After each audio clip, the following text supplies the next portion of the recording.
Hi, welcome to Getting Started. My name is David Newman. I'm one of the co-founders of HAPS, and I want to welcome our viewers from around the world. I've been really fortunate in my own career to have a very fun one, and a lot of it is thanks to the lucky breaks and the mentorship that I received from many inspiring people. I created this series of interviews as a way of paying it forward, using social media to find the most interesting and inspiring people I can to provide virtual mentorship for people who are starting out in their careers. My guest today is a legend in his field, and his activities are so varied that I spent some time trying to summarize them in one sentence. Here's what I came up with. Sinjin Smith is both a purveyor of and the embodiment of the American dream, but not the generic American dream, a very specific take on the American dream, the almost mythological Southern California spin on it. One of the greatest beach volleyball players of all time, a superstar athlete who played an invaluable role in growing the sport to national and then international prominence. He's been a champion amateur athlete at UCLA, a champion pro athlete, a successful entrepreneur and businessman. And he has what is quite possibly the coolest name that I have ever heard. Sinjin Smith, welcome to Getting Started. Well, thanks for having me. So Sinjin, you've been asked this question so many times, but if you would be so kind, tell us how you got started on the path to achieving what you achieved. Oh, God. I grew up in Southern California. Actually, my parents are from Missouri. When they brought the family, when it was very young, out to Southern California. And there were 7 of us kids, and my dad would take us all down to the beach. And so we grew up around the game. We saw the best players play just in Santa Monica, Sereno Beach, just 4 blocks from where I am right now. Wow. And so I saw the game as a kid and enjoyed it, didn't think anything of it really. And after high school, I actually started to play a little bit, and I got pretty good pretty quickly and was able to compete on the tour the following year, which was an amateur tour. There was no prize money. It was only Southern California. And that was enough for me because, oh my God, who was that? That was enough for me because I loved the game, absolutely loved the game. And the guys who were the stars of the game at that time were kind of my heroes, because I watched them play as a little kid.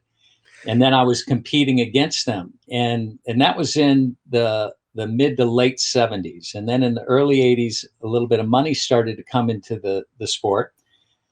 And I was at the top of the game, and I made pretty good money, even though it wasn't a lot of money at that time. And then the sport became a professional sport. And I helped actually through that process. And we got major sponsors, we got television coverage, and then it became a real deal. All the way along the line, I never thought that, one, I'd be a professional in this sport or a professional in any sport, but it kind of evolved. I love the sport. I was playing the sport. It was becoming professional. I was there. I was good. And I was able to help in that whole process. And from that started the international scene. And I was the first one to go out and play internationally and realized there was an opportunity there around the world to build the sport.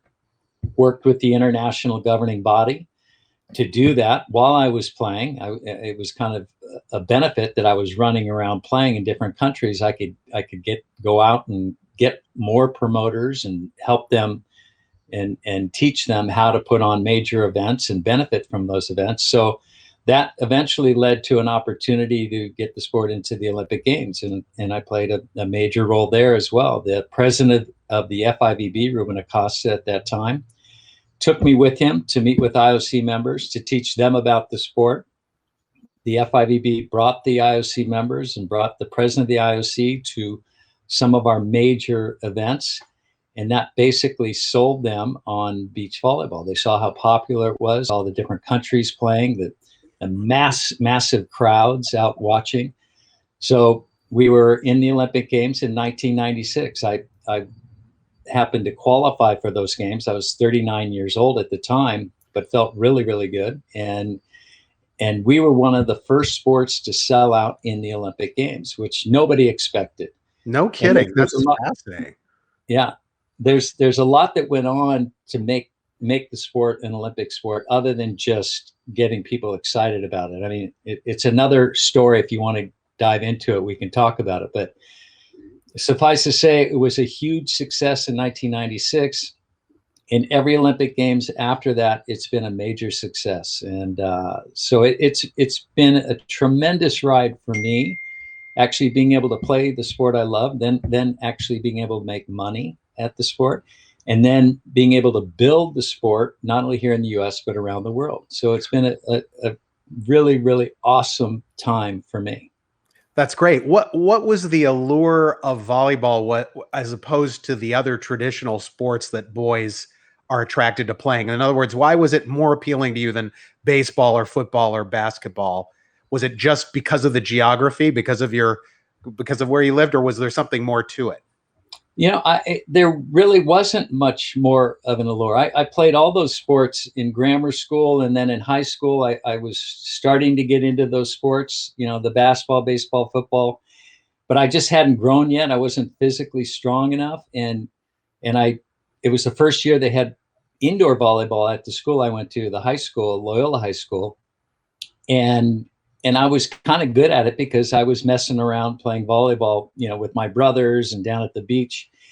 And when I physically developed, about my junior year, I'd put more time into volleyball than the other sports, and was pretty darn good at it as a junior in high school. And then as a senior in high school, I got a scholarship to UCLA to play indoor volleyball. And when I went to UCLA is when I went back to the beach to start playing beach volleyball. And I was physical enough where I could, I got good very, very quickly. And I was able to play with the very best players. Even though I was working on the weekends, I would play against these guys during the week and could beat them at certain times. So everyone was saying, well, why aren't you playing on the tour? And I said, I have a job. I'm working. And I was actually working up the beach at one of the beach clubs, teaching the kids how to play volleyball and paddle tennis. How interesting. So that next summer I said, okay, I'll play on weekends. And again, this is all amateur. It was up and down the Southern California coast. There may have been 8 tournaments. And, right out of the chute, I was good and competing at the highest level and winning every once in a while. And again, it slowly led to the money coming into the sport and TV and the whole thing. It wasn't a plan. Did you have a dream for all that? Were you thinking years before, I think this could be a sport where I could make a lot of money, or I think this could be an Olympic sport? Were any of those thoughts happening early? No.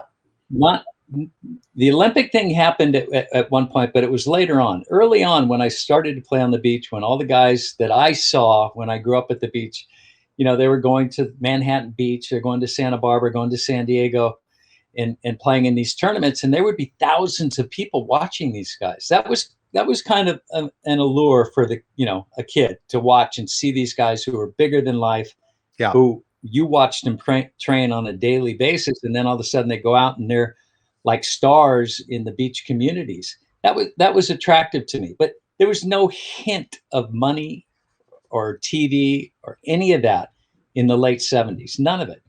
So are you glad about that? Are you glad that your involvement in it came from some pure love before there was a financial incentive?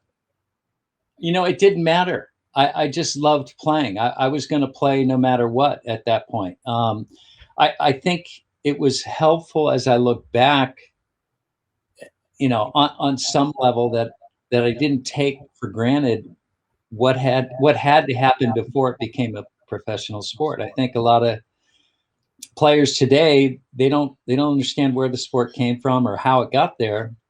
And they come out, with their hand out, expecting to go out and play volleyball and make money. And that's even a hard deal to do today, just because of where the sport is today. But it was what it was for me. Was it fun from the beginning to the end, or were there major difficulties along the way in your journey? Well, there were always difficulties for sure. Mm-hmm. The pain of growing. I mean, we went from amateur where the players were reffing their own games to hiring so-called professional referees to ref our games who happen to be friends of some of the players, you know. Oh I my. mean, Yeah. oh, you can't even imagine. But it was still a step in the right direction, because imagine a team you just beat, one of those guys is reffing your next game. You know, it was never a good idea. Well, But that's very funny. In the process of doing my research for this interview, Sinjin, I talked to a friend of mine who grew up in San Clemente, and I was saying, what was it like in the early days of beach volleyball? And he said, well, I'll tell you exactly. He said, I was at a tournament once, and I was sitting next to this guy on the sand, and he was smoking a joint. And then about 3 minutes later, he stood up, went over, climbed up the tower to ref the next game. Yeah. That's not that's not what pro tennis is this year, right. But I just like the origins of of NASCAR racing are bootleggers. The origins of beach volleyball. There's some colorful characters, right? Yeah, absolutely. Was there ever a moment where you were so frustrated with whatever the challenges were, or whatever the annoyances were, that you were like, I'm over this. I'm done? No, that never happened. Oddly enough, it never happened. There were tons of challenges in because I was closely involved with the development of the sport and making it a professional sport and a sport for television and everything else. And there were times when I may not have been able to change things directly from the outside, but on the court, I could make things so difficult that when there was a problem, they had to make a change. I can give you an example. I mean, even when it comes down to refereeing and being fair to both teams, if this happened internationally, the referee would allow the international team, they happen to be from the same country, the referee and the players, they would take as much time as they wanted, and it came to us and they wouldn't let us. So I started to make an example of the referee. Whenever the other team got ready, I made sure I was not ready. So he was forced to wait for me. And I dragged this whole thing out so long that eventually they had to make a rule change. They had to put a time clock on it. So everybody had to follow it. So unfortunately, at times it seemed like I was the bad guy on the court, but I did those things because changes needed to happen. And if I didn't make an example of it, sometimes it never happened. Right. I heard something else, which may be apocryphal, so you'll tell me whether or not it's true. But I heard that there was a rule change in the sport that was attributed to you, and that's because you were too good at placing shots. You were so precise that basically it created games where people were just running around and losing the whole game and missing shot after shot, and it wasn't so fun to watch, so they made the court smaller. And this was so, just like Kareem Abdul-Jabbar got the dunk shot eliminated from college sports. Is it true that you actually got the court, reduced in size? So I have to give you a little history. Please. So the game is been a side out game. In other words, the receiving team pass set and the court was very big. You could put the ball away relatively easily. For the better teams, it was more easy, of course, because the court was large. People would always ask us, just to give you an example, how do you guys cover the same amount of court as 6 people do indoors? It's the same size court. Right. And I would tell them, we can't. I mean, I was a very good defensive player. I probably touched more balls than most anybody, and I still didn't get to enough. And for a new fan to the sport, they watch the game. Yeah, they'd see a pass set and a big hit, and another pass set and a big hit, another pass set and a shot, and the ball would keep hitting the ground, and there'd be no defensive plays. Well, to the hardcore fan, maybe they got it, they understood it, but to somebody coming to the game new, and they go, well, that's not that interesting. So I realized it even more so when our international promoters, one specifically said, we love this game. It's awesome. The highlights are incredible, but there's just not enough of them. And we're going to leave the game and do something else. I said, hold on. I go, let us try and figure out a way to make sure that there's more defensive plays. And I went back to the international governing body, and I proposed 2 different things: raise the net and shorten the court. Shortening the court means that it's harder to put the ball away, right? There's less area for you to spike Right. or to shoot. Right. Mm-hmm. So I tested them both. I came back to the FIVB. I said, I got two things that can create more rallies. And the president wisely said, choose one, because if we try to do two, everyone will go absolutely crazy. So I said, okay, shorter court. The fans would not see a difference if they're watching the game in the size of the court. But I know it's more difficult for the players to put the ball down. And we got a ton of complaints from the players when we enacted this change. And it was at the international level first, and then the national organizations followed suit. But the players complained like you can't even imagine, that it's harder to put the ball away. And I said, perfect. We accomplished our goal. Right. If you can't put the ball away, then somebody's actually touching the ball on the other side, and there's a rally, the ball going back and forth across the net. And so, yes, that was my fault, my responsibility, Mm-hmm. but there was a reason for it. Right. It was a necessity to continue to grow the sport internationally. And I still hear from guys today, older guys that played on the big court. God, I can't believe it. You guys are playing on the small court. I go, you guys can play on any size court you want. You can make it twice as big. Doesn't matter. Right. At the international level and at the highest level, they're going to play on a smaller court. That's not you guys. You're a different crew. And, well, it's fascinating. It must have been really fun for the metaphorically speaking, for the clay in your sport to be so wet that you could have that kind of impact, that you could help design it. I think that must have been very exciting. Were there times, like if you were saying that you made reference to the challenges, what would be the biggest and most emotionally vexing challenge you had along the way? Oh, God. You got to prepare me for these things. I have to think Stream of consciousness is better anyway, so it's all good. It's all good.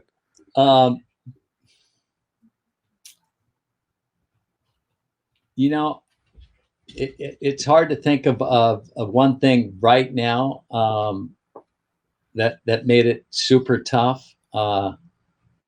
Well, I would think, like, when you get to that level in the sport, there are haters, right? I mean, there are people that are gunning for you, and that's never fun, So how did you deal with that?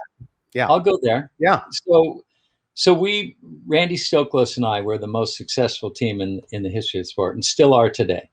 Right. And during the 80s into the beginning of the 90s, we spanked everybody, and everybody would get together, including the announcers, the TV announcers. They were all in cahoots to try and beat Smith and Stoklos. I'm telling you, it was amazing. Mm-hmm. And when they say it's lonely at the top, that's what it's like. I mean, everybody around you is trying to knock you off. And even guys that are competitors, number 3 and 4, or 2 and 4, whatever, they're working together to try and figure out, even if it means that they're going to lose early on, they're going to apply the kind of pressure that may help another team ahead of them beat us later on. I mean, it was amazing to see. And it was okay. We knew what we had to do. We had to beat everybody. We had to be very, very consistent to have the kind of success that we had. And it was just part of the game. Right. I want to acknowledge, Sinjin. We got so many people watching from around the world. Lincoln says hi. Irving says hi. Vegan Dough, Texas Snow Bunny, Heavenly Dew, Drakinonis. Some other people have checked in and said hello. I've probably gotten more comments on my own social media when I posted that we were interviewing you than just about anybody else that I've interviewed, and I've interviewed some very well-known people. So you've got a lot of fans, and apparently not a lot of haters anymore. So I don't know why that is, but that's all good. One of the reasons I wanted to interview you is that it's kind of what you've done is a kind of an iconic fantasy, right? To be a sports hero, to be a champion athlete. And there comes a time in any champion athlete's career where you've got to sort of hang up the sport professionally. How was that transition for you? What brought it about? And how was it emotionally as an experience? It was extremely difficult, and it happened a couple times actually. I retired in 90, like 92 or 3. I've had 6 surgeries on my one knee, and I had a surgery that was pretty serious, and I thought, okay, I'm in my mid 30s, mid to late 30s, and I figure that's pretty long for a volleyball player. Most volleyball players go get a job. They can't go out and train all the time and play and maybe not make enough money to make a living. Randy and I did so well. We made good enough money and we had great sponsorship deals. So it really worked for us. But my knees, my one knee in particular, was giving me serious problems. And I figured, okay, this is the time to retire. I went and had surgery, and I actually watched this surgery, and they reattached part of my patella tendon to my kneecap. And I thought, well, geez, if that's what was bothering me all this time, there's no reason why I can't go back out and play. I mean, if I still have the desire, and I did, I loved it so much. If I could play, I wanted to play. And I started to come back, and that was before the Olympic Games in '96. So started training, felt pretty good. Randy and I weren't playing together anymore because he saw the decline in my play based on how I was feeling at the time, and I was old, Mhm. and At 36, right? yeah. But I came back and felt really good leading up to the Olympic Games, and at 39 played in the Olympic Games and felt like I could have won the games. We had a great match with the eventual winners, with Karch and Kent. And the match that could have gone either way. And I felt like if we'd won that match, we would have gone on to win the gold. Although even after losing, we still had another chance to come back. We had to beat another team that we'd beaten earlier in the tournament, a team from Portugal, which was a great team. But I knew if we played well, we could beat them. And in that second time around to get back into the medal rounds, we didn't have a great match, unfortunately. But that was at 39 years old. I still felt good, and I went out and I continued to play. Almost qualified for 2000 Olympic Games, and I mean, we were one team away. And then eventually retired in 2001 at 44 years old. And even at that time, I didn't feel like so bad that I didn't feel that bad. I thought I could have still played, but there was some encouragement by some people that it was time. What were the some people? Are these obviously you imply people close to you, or Yeah, there are people yeah, close, and yeah, I mean, not only, I mean, I had kids at this time, and right? my wife, and there were some other people going, now would be a good time to retire, and blah blah blah. So By the I way, did. there's a cool photo that we found of you and Karch, with big grins on your faces, and maybe Peter, you could bring that up for the audience. I think it's such a captures a moment and a place and time, and two highly charismatic individuals. So Peter, if you can bring that up, that would be great. I do. You remember that one? Does that look familiar to you? Yeah, Sinjin? sure does. Well, I have to tell you a little story behind that. Please. So I went to UCLA in '76, and my senior year in 1979, Karch came in as a freshman to UCLA, Right. and we had similar games. We could play everything. We could pass, set, hit, do. We didn't have any weaknesses. So Al Skates, the famous coach at UCLA, um, had us running what they call a 6-2, where it was a two-setter offense where the setter would hit when they were in the front row. Right. We could do everything. And that year we went undefeated, first team in the history of NCAA, indoor volleyball to go undefeated. And we won the championships, of course. We beat USC with a lot of other fantastic players that went on to play in the '84 Olympic Games. And right after that season ended, Karch and I went out and played together on the beach, and had tremendous success. And we played together for a little over 2 years, and had incredible success. And I'll take it a step further if you want me to keep going. Please. Absolutely. You might wonder, well, why didn't we continue to play together? Well, we were both playing on the national team indoors at the same time.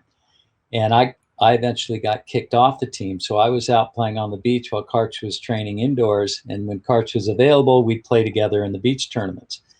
And when he wasn't available one time, Randy Stoklos, the guy who I played with for 10 years, right, we hooked up kind of accidentally, and we did really, really well right from the get-go. And then Karch became available. I said, sorry, Randy, Karch, my other partners become available, so you got to take a back seat. Well, he didn't particularly like that, and I understand 100%. And after that season was over, he said, either you play with me next year, in all the events, or I'm going to find somebody else who will commit to me. And I said, fair enough, I'll play with you. And I don't think Karch was very happy with that, because we had so much success, and it was, great playing with him. But I knew his availability was going to become less and less leading up to the Olympic Games. So I decided to make that switch. Mm-hmm. And the unfortunate thing for Karch is he'd come back from the national team and he'd hook up with different players, and he'd have to play against me and Randy. And that was really tough for him throughout those years. Mm-hmm. So yeah, a lot of people don't know that. They know Randy and I played together for a long time and we were the most successful team, but they don't know that, that Karch and I played together and we're very successful as well. It's just we didn't continue to play together because of our national team. Right. It's like a wife telling her husband, I'm not going to stay together anymore if you're going to cheat. Yeah. Yeah, somewhat. Yes. Let me ask a question about all these characters. You, Stoklos, Kurai, these other, the various legends in the field. Who was the most driven? And don't be modest. If that's you, tell me it's you. But who was the most driven of all of you? You mean who was the most driven besides me? Yeah. That's your question. Okay, well then, then you're telling me that you were the most driven, which frankly, I'm not surprised to hear that, Well, I would never quit. I don't care what the score was. I don't care how tired I was. I don't care, how hot it was. I would never quit. And I felt like that gave me a little bit of an advantage over everybody. I mean, I knew if I was tired, they were tired too. Right. So I was never really concerned about what other guys did. I was more concerned about me and playing the game I knew how to play and never giving up. That's a warrior mentality in the highest spiritual form. Where did you get that from, Sinjin? Where did I don't know. Was your dad that way? Did he teach you some of that? Was it innate? Was it your mom? Was it, I'm just kind of curious. I don't know that it came from one or the other. I'm sure it was a combination of different things coming from my parents. I mean, I've got 6 brothers and sisters, and each one of us is different. All physically talented, but some not as driven as others. And, it's different. You look at many families with multiple kids and you'll see that nobody's the same in that family. Right. We were all different too. I somehow, some way, there was something inside of me that you can't teach people. And I tell this because I deal with kids all the time. I tell parents, I go, okay, we're going to line up 100 kids and we're going to coach them all exactly the same. And some of the kids are going to end up here and some of the kids are going to end up here and everywhere in between. And I said, you can take a kid who's here and make them better. You can take a kid here and make them better. You can't take this kid and make them this kid. You can take this kid and tie their hands behind their back, keep them out for a year, release them, and he's going to go whoop right up to the top again, because they have to have the physical part of it, but they also have to have this. And it's very, very, very difficult to teach this. And in some cases, I don't think you can. Right. You've seen kids that are different. You look at them and you go, oh my God, look at that kid do whatever he's doing. And look how serious he is. That isn't taught. I mean, parents can't force, intensity to Hagen Smith FaceTime audio. It's innate.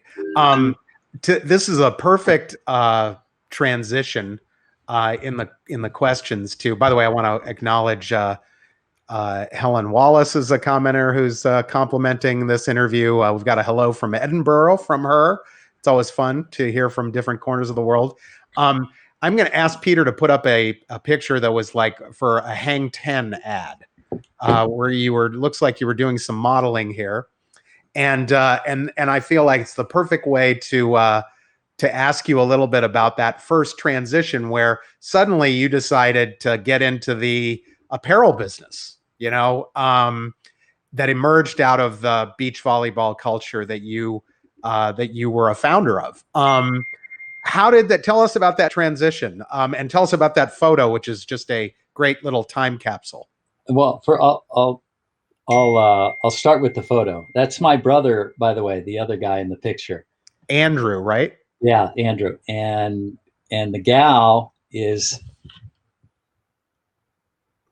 oh God, I'll think of her name, but if you followed modeling back in the early 80s, you would know who that was. But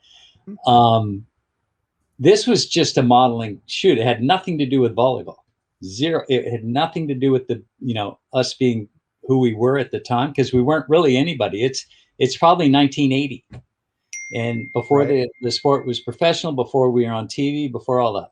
Okay, I was actually able to do quite a bit of modeling and commercials and a little bit of TV during the early 80s into the mid 80s, and made good money before I was making good money playing volleyball. That allowed me to play volleyball and train full time. The modeling stuff I did.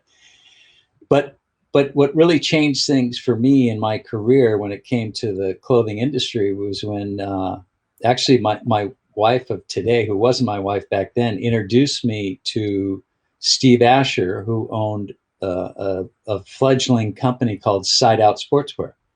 Mm-hmm. And I wanted to be sponsored for sure. I wanted to be paid to play and wear clothes. And I actually did before that. I wore offshore, I wore Ocean Pacific, I wore different things, and had an opportunity to wear Fila too, under a great contract. But I wanted to be more involved in the company and own part of a company and help build a company based on what I was able to bring to the table, which was exposure. Mm-hmm. And so I did a deal with Steve Asher, the owner of Sideout. We became partners, and we built this company together. And we were doing over $20 million in sales, and we're becoming international and all the rest. And I was a major stockholder in the company, which was exactly what I wanted. I knew that my career wouldn't last forever. I wanted to have something after my career that I could rely upon and continue to build and help grow. And so that was very important to me, not taking a deal that I knew would last for a couple of years, but taking a deal that could last a lifetime. And that's why I actually took a pay cut, but then was able to get ownership and future growth with Sideout. Well, that's so cool. When I first saw this ad, by the way, just recently in researching for this interview, I thought to myself it could be subtitled Zoolander the prequel. Yeah. There's more to life than being really, really, really ridiculously good looking, and I intend to find out, right? So when I was with Sideout, I was actually, they gave me the title King of the Beach, and so I helped trademark the name with the company Sideout. So we owned the brand King of the Beach, which is a brand that I still work with today. There you go. Nice.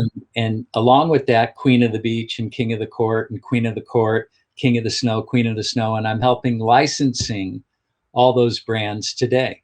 And with Steve Asher, who I worked with back in the 80s. I saw that on the website, and I immediately recognized the name when you mentioned it. By the way, we've got on screen, I think this is an ad from Sideout. And I remember Sideout had a moment in time where it was just the brand in beach culture right there for a while. And I hope you harvested on that to the maximum degree.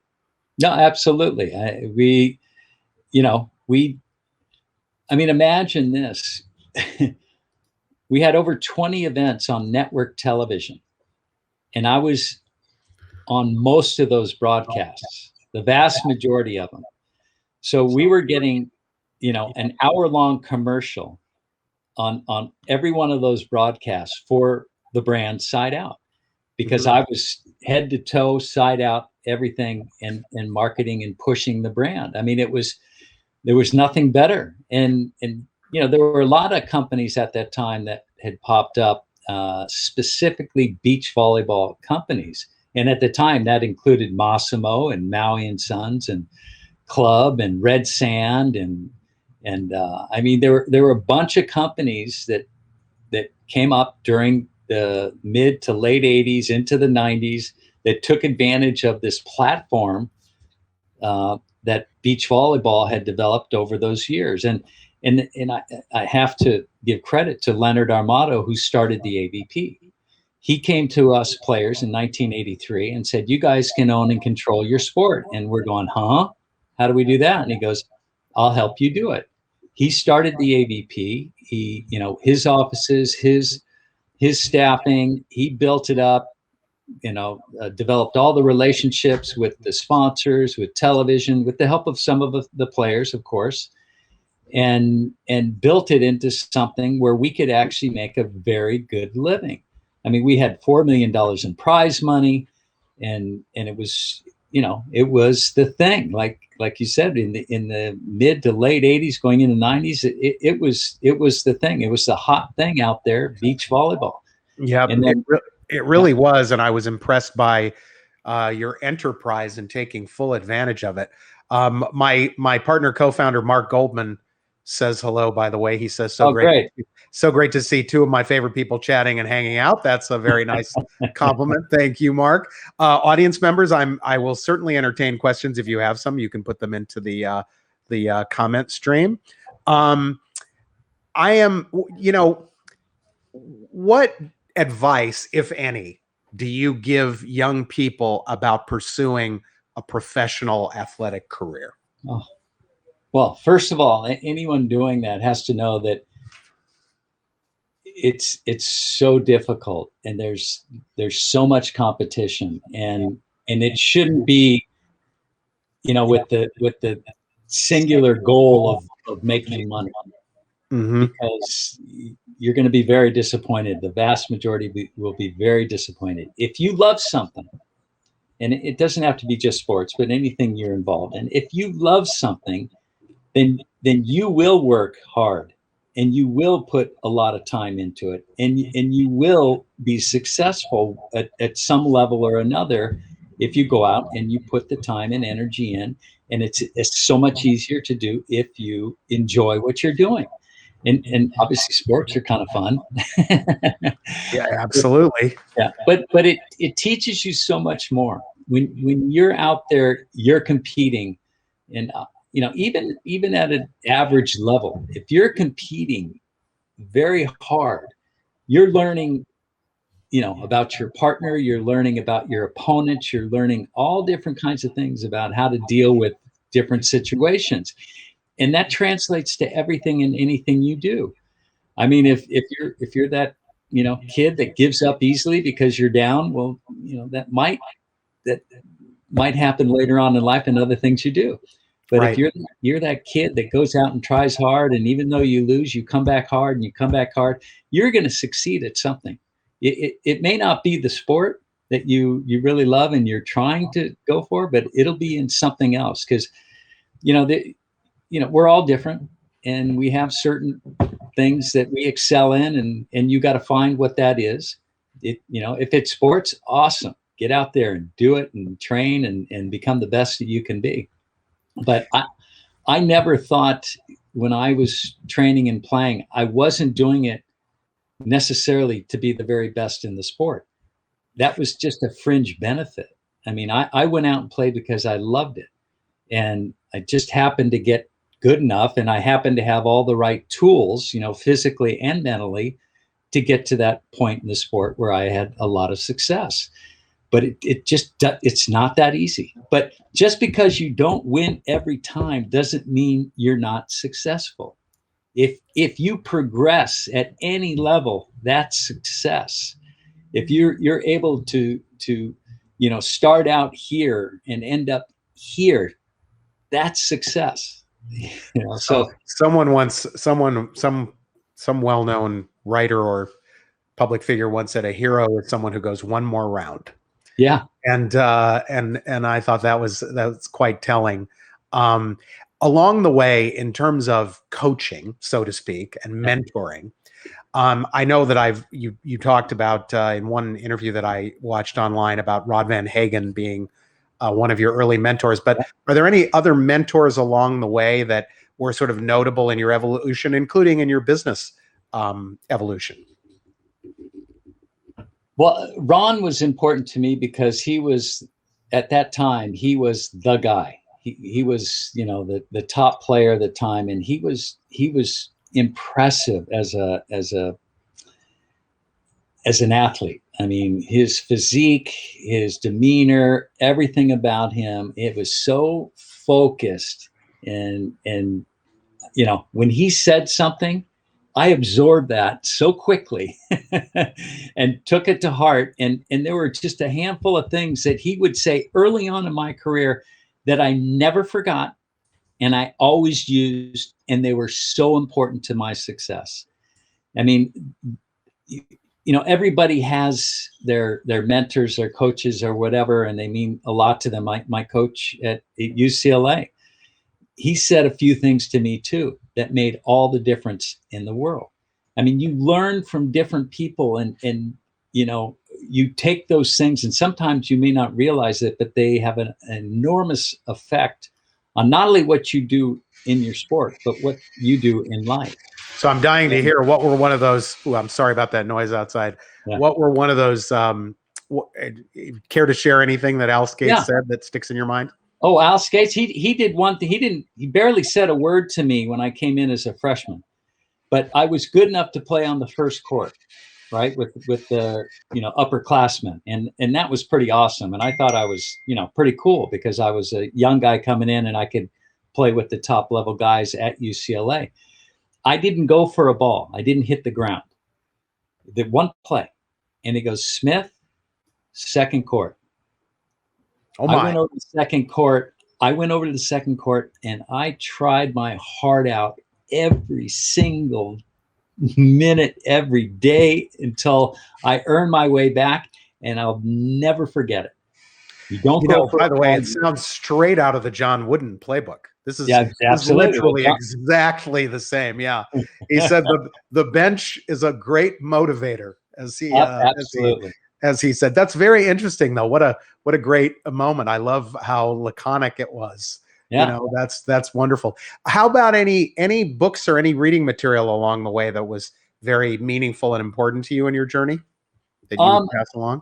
No, there were books, but I think the most important thing for me was the experiences, is doing it. And my three boys all play volleyball, and they're out there, and two of them, at least right now where they are, they want to compete, and they want to compete at a high level. And I said, the most important thing you can do is get out and play, get out and play, get the experience, get the, compete.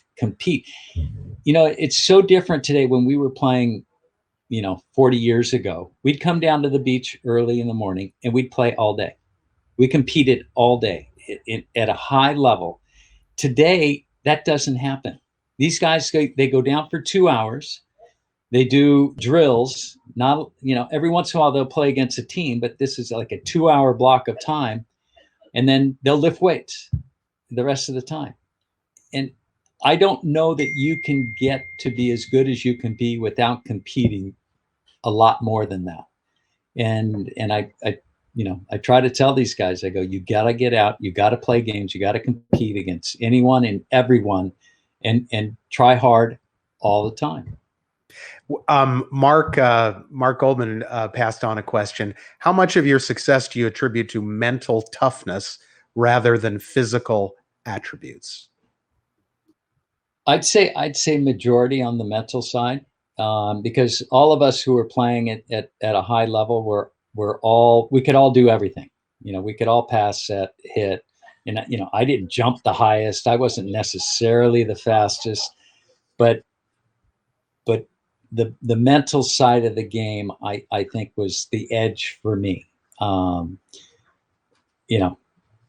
reading personality. I mean, all the different things that come from here, versus here.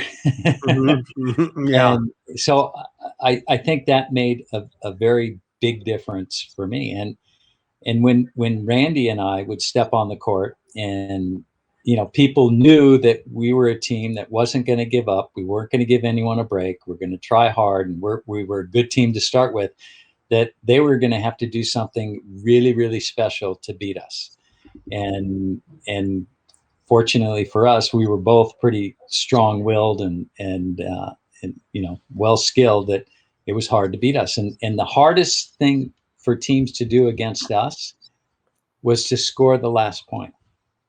When you get to the end of the game, everything changes. The last few points, the last point particularly, it's a very hard point to score.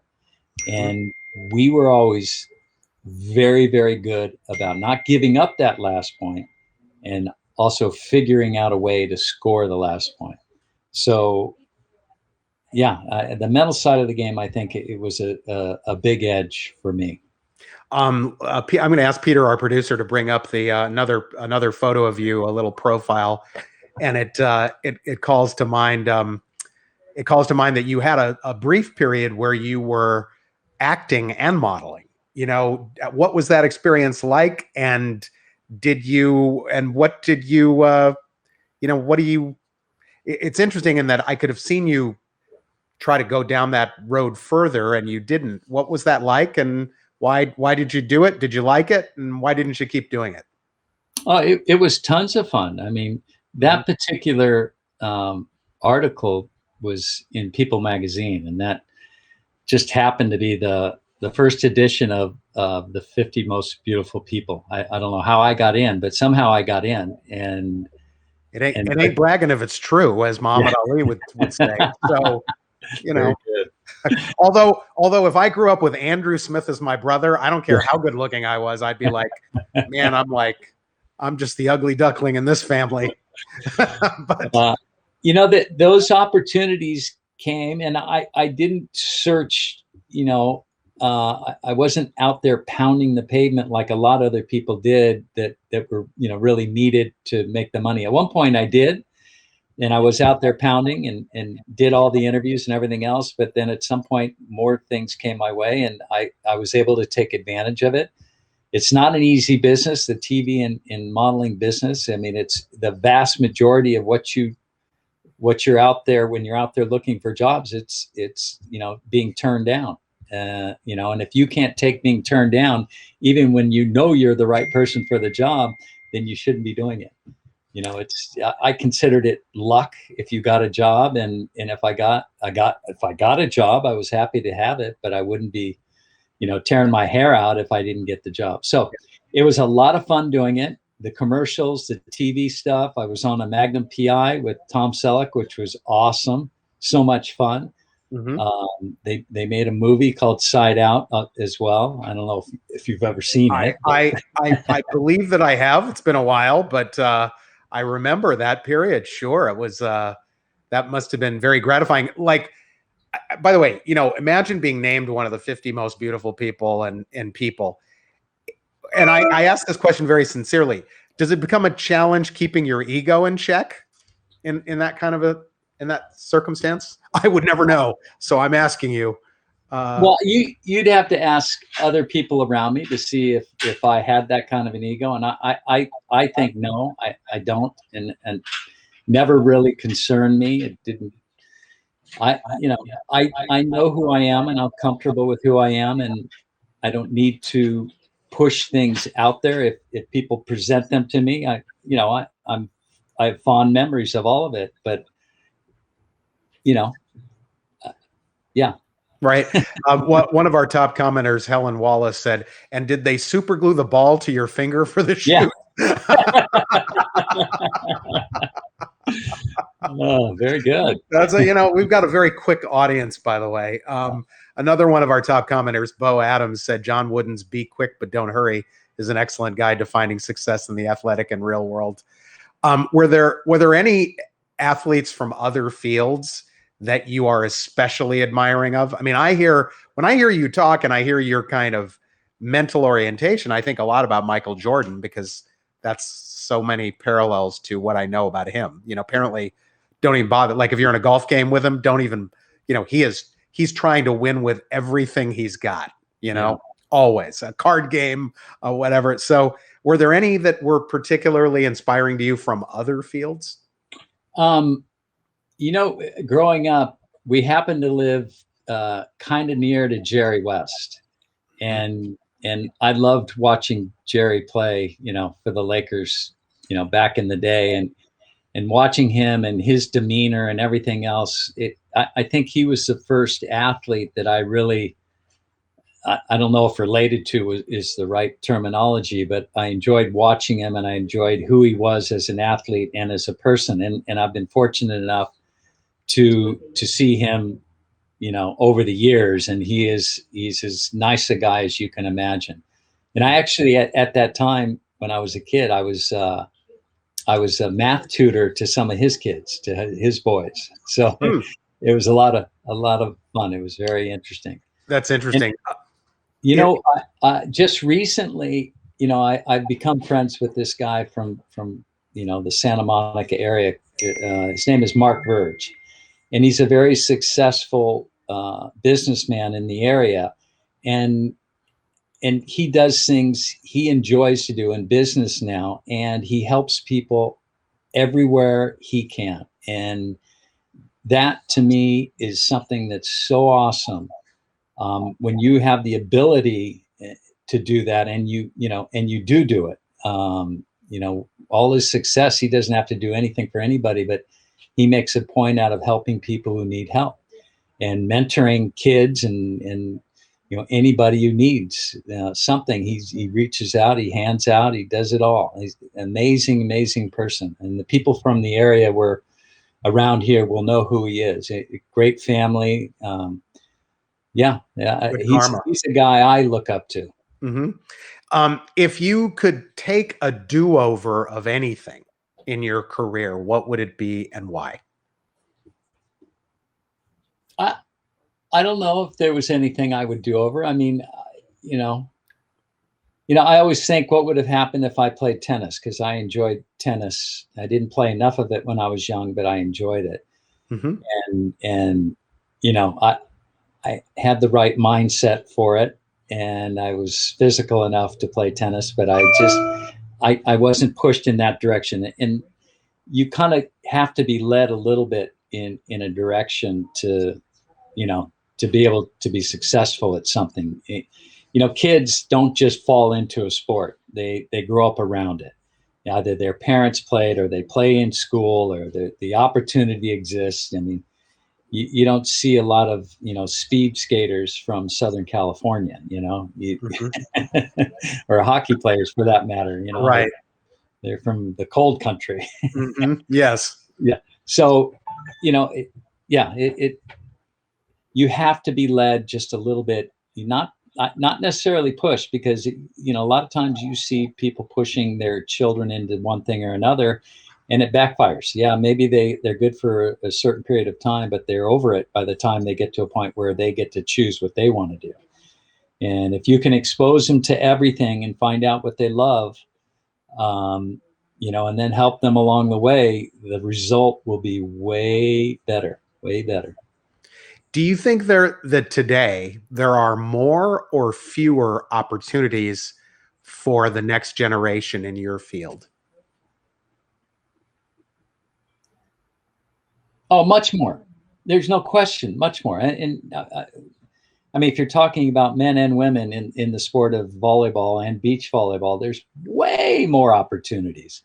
The pro beach tour here in the United States isn't as big as it was, during the late 80s into the 90s today, but there's still more opportunities to play and enjoy the game. And at the collegiate level for girls, it's incredible. I mean, there's a ton of opportunities and more every year for girls going to college to play beach volleyball. And the indoor volleyball for women is huge at the collegiate level. I just wish it was equal for men, but it's not. It's, unfortunately, there's just a handful of college programs for indoor volleyball for men and zero for men on the beach.